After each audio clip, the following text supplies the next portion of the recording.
शीर्षक महाराज का आखिरी निर्णय। बहुत समय पहले की बात है।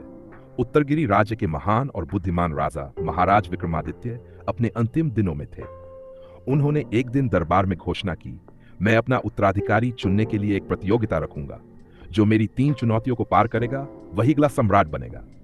पूरा राज्य हैरान रह गया। महाराज का इकलौता बेटा राजकुमार अर्जुन तो था ही, फिर यह प्रतियोगिता क्यों?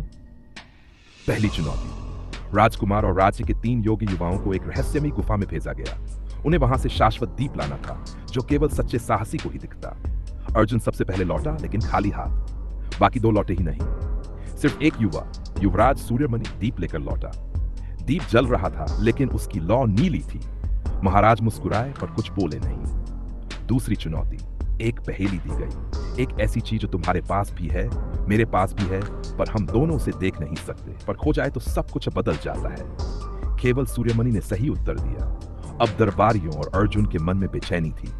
क्या वास्तव में एक बाहरी युवक सम्राट बन जाएगा? तीसरी और अंतिम चुनौती, महाराज ने एक बंद कमरा दिखाया जिसमें केवल एक कुर्सी, एक आईना और एक दरवाजा था। उन्होंने कहा, जो सच में उत्तराधिकारी है वही इस कमरे से जीवित बाहर निकलेगा। सभी घबरा गए। अर्जुन ने मना कर दिया, लेकिन सूर्यमणि मुस्कुराते हुए अंदर गया।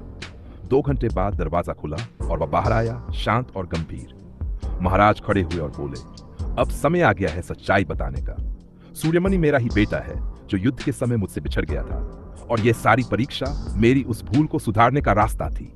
पूरा दरबार स्तब्ध रह गया। अर्जुन भावुक होकर आगे आया और अपने बड़े भाई के गले लग गया। और इस तरह उत्तरगिरी को मिला उसका सच्चा उत्तराधिकारी, एक ऐसा सम्राट जो बुद्धिमान, धैर्यवान और रहस्य सुलझाने वाला था।